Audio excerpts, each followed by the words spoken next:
Halo Forklift Mania, ketemu lagi sama saya Bro Dwi di channel Forklift Tip and Trick. Semua pasti bisa. Ya, kali ini kita akan bahas tentang reach truck, khususnya reach truck Yale. Apa aja? Check it out.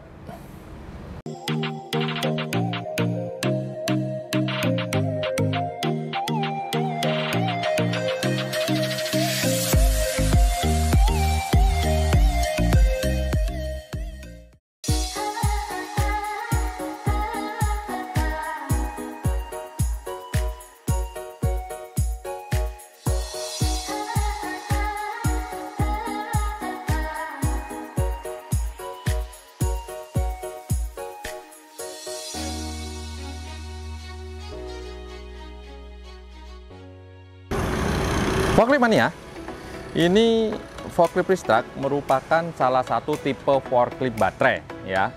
Kenapa dibilang forklift baterai? Karena dia menggunakan tenaga baterai sebagai power source-nya atau sebagai penggerak utamanya. Ya, ini tipenya adalah tipe FBR 18. Jadi dia kekuatan angkatnya 1,8 ton dengan ketinggian angkat maksimal yang ini modelnya 6 meter ya. Modelnya 6 meter, 1,8 ton. Tetapi, seperti yang pernah saya informasikan, bahwa di tinggi 6 meter, dia tidak akan kuat mengangkat 1,8. Jadi, pasti akan lebih mengecil. Ya, maksimal untuk tipe ini, 1,8, dia hanya mampu mengangkat 900 kg. Ya, di tinggi 6 meter, maksimal. Ya. Kemudian, forklift ini juga sudah mempunyai 4 tuas. Ya, 4 tuas atau 4 lever sistem hidrolik ya, untuk naik turun, kemudian untuk tilting ya, kemudian untuk set shift. Jadi set shift itu bisa geser kanan kiri. Garpunya satu lagi adalah untuk reach, itu makanya dibilang reach truck karena silindernya bisa nge-reach, jadi bergerak dari dari belakang ke depan ya, untuk tiang masnya. Jadi tiang masnya bisa bergerak. Nah, kebetulan ini adalah unit Yale, reach truck Yale. Reach truck Yale ini produksi dari Nako ya, Nako Jepang. Kemudian makanya banyak kita pakai juga untuk ini. Dan di sini juga ada steeringnya. Steeringnya ini adalah steering elektrik ya. Seperti kita ketahui bahwa setiap forklift itu mempunyai 3 sistem. Yang pertama adalah untuk drive-nya, maju mundur, kemudian untuk lifting dan untuk steering.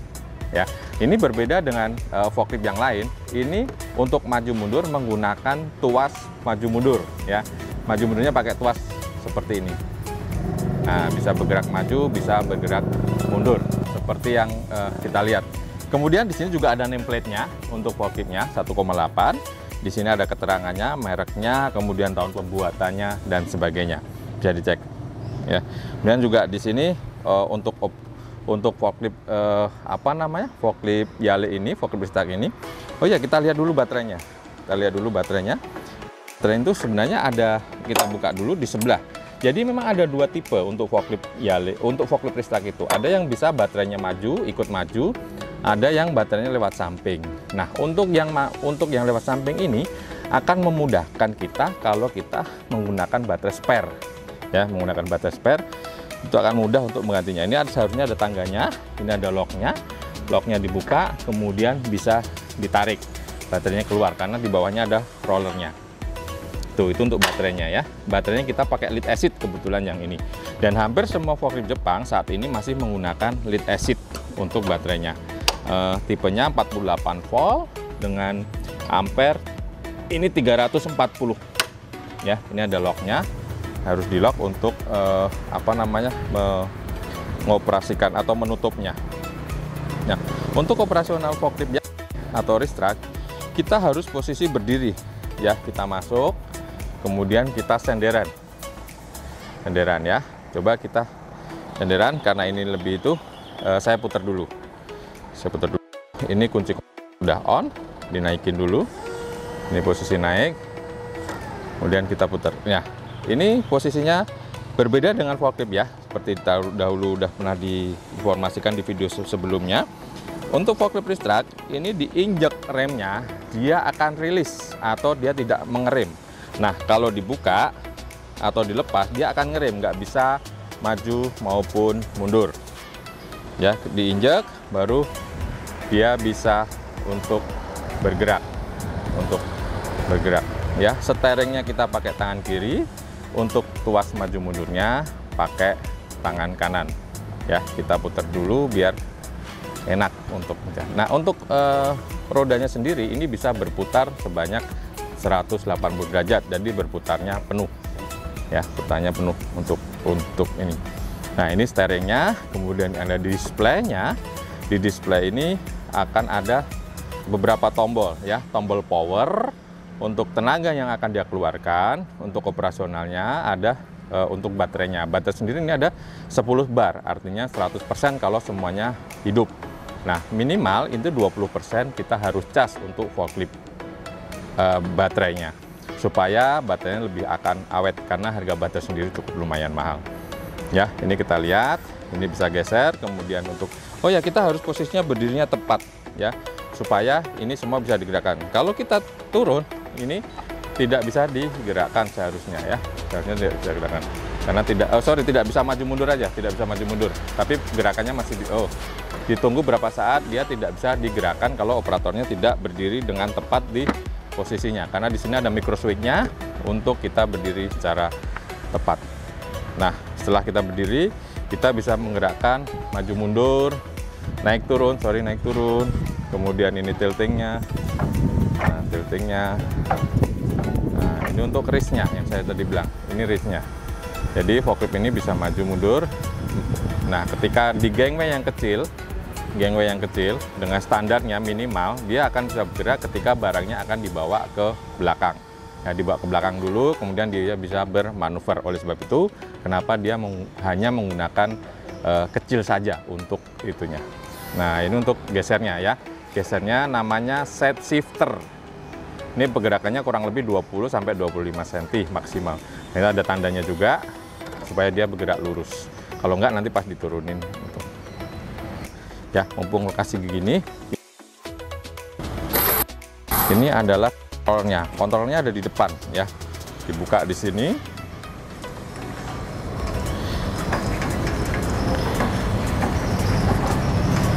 Ini dibuka terlebih dahulu supaya kita bisa melihat apa di dalamnya. Nah, ini di dalamnya adalah sistem kontrol yang ada di forklift ini. Nah, jadi di sini kelihatan ini adalah tangki hidroliknya. Di sini tangki hidroliknya, kemudian di sini adalah kontrol valve. Ya, ini kontrol valve-nya. Ini tangki hidrolik, ini kontrol valve, ini klakson. Nah, ini MPU-nya, ya.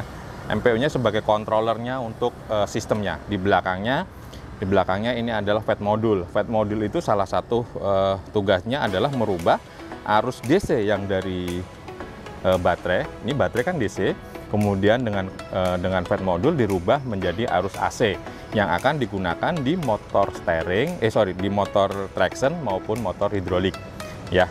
Tuh, nah ini kontrol. Kemudian untuk sistemnya dikontrol oleh MPU. Ini MPU-nya, ya, barang termahal di forklift ini. Oke, itu di depannya, ya. Kemudian kita lihat di bagian sampingnya. Sebentar, kita tutup dulu. Kita kunci. Belajar, kita coba dulu naikin, kita putar supaya forklift mania bisa ngelihat semuanya.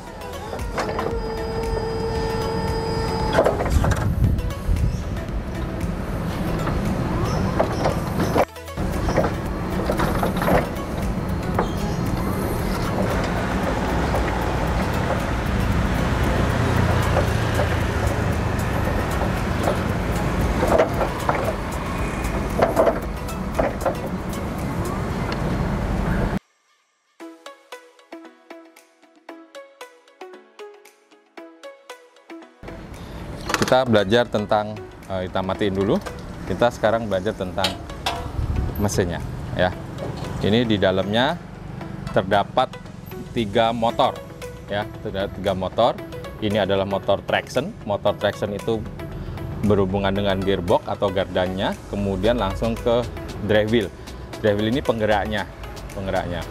Nah, ini di sini ada cakramnya. Dia fungsinya untuk remnya. Jadi remnya itu ketika diinjak, dia akan buka remnya, kampasnya akan terbuka, ya, seperti itu. Ini pakai motor AC.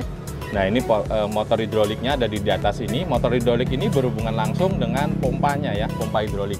Pompa hidrolik jadi satu, dia akan muter, kemudian hidroliknya siap dipergunakan. Satu lagi adalah motor steering. Nah, motor steering ini masih DC. Jadi sering-sering ini harus dilihat karbon brusnya supaya karbon brusnya tidak habis. Soalnya kalau karbon brusnya habis masih dipakai, itu akan merusak dari elektronik power steeringnya atau EPS-nya.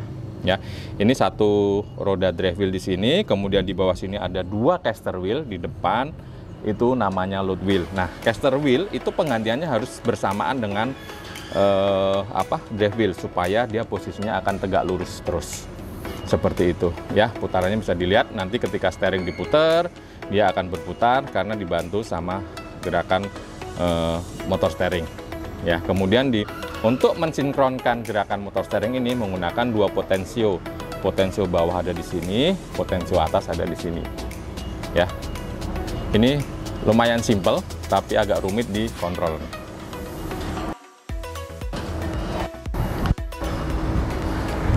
Oke, forklift mania, sekilas tentang detail dari forklift Ristraq.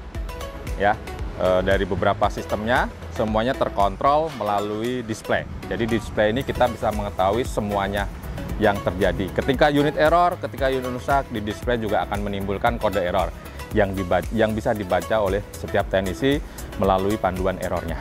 Oke, itu aja. Sekian tentang forklift Ristraq. Nantikan pembahasan selanjutnya. Ya, jangan lupa ya, like, komen, dan subscribe supaya channel kita semakin berkembang. Bye-bye.